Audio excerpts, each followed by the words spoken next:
So self-exclusion basically is, someone that has a gambling problem, or they're on the verge of a gambling problem, and they want to be basically excluded from the property.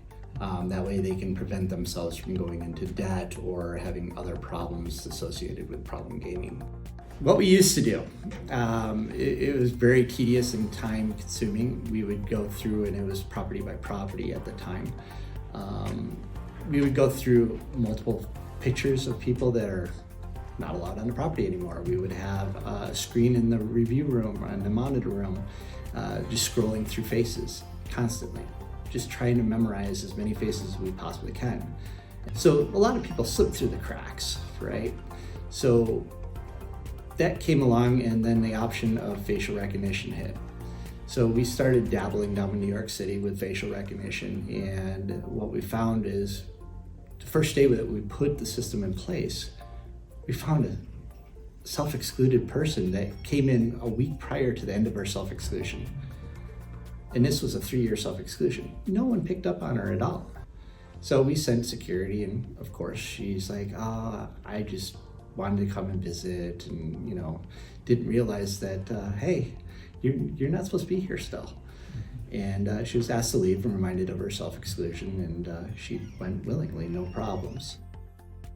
It's an addiction, right? You have that urge to come to a casino, and it's why it's called problem gaming, right? It's that feeling like I have to be here, and that's where people get in trouble, and we want to make sure that those people are taken care of.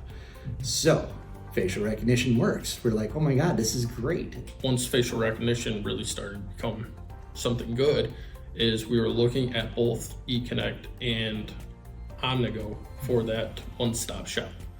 Basically, we had 2 different programs, and instead of having both of these programs running at the same time, we could only get maybe one. And we can get all the alerts from the facial recognition automatically sent into iTrack, but also enrolling all of these individuals. So now with iTrack is, I can literally put in every single form of information, and it will automatically upload that profile into the facial recognition system. If somebody does come on property, we are able to get that information right back into iTrack. And by a click of a button, I can go through their subject profile, their incidents, their logs, and the reasoning for them. Before, you were spending maybe about 10 minutes inputting in everything, and now you cut it down into 3, maybe 4 minutes. Casino work and surveillance, it's all about time. The faster that you can get through something, the faster that you can look at something else, and vice versa. We're catching even more people when they come on property. We prevent them from even stepping foot on the property, and they're reminded of their self-excluded and asked to leave. So to me, that's a win. If we can get them before they even get to a slot machine or to a table, for us as a property, it's a huge win. We want to help the individuals. Once again, our property is to give the people the best experience we can. And if people have a problem and they don't want to be here, we don't want them to be here either, because it's their livelihood. And we want to make sure that they're taken care of.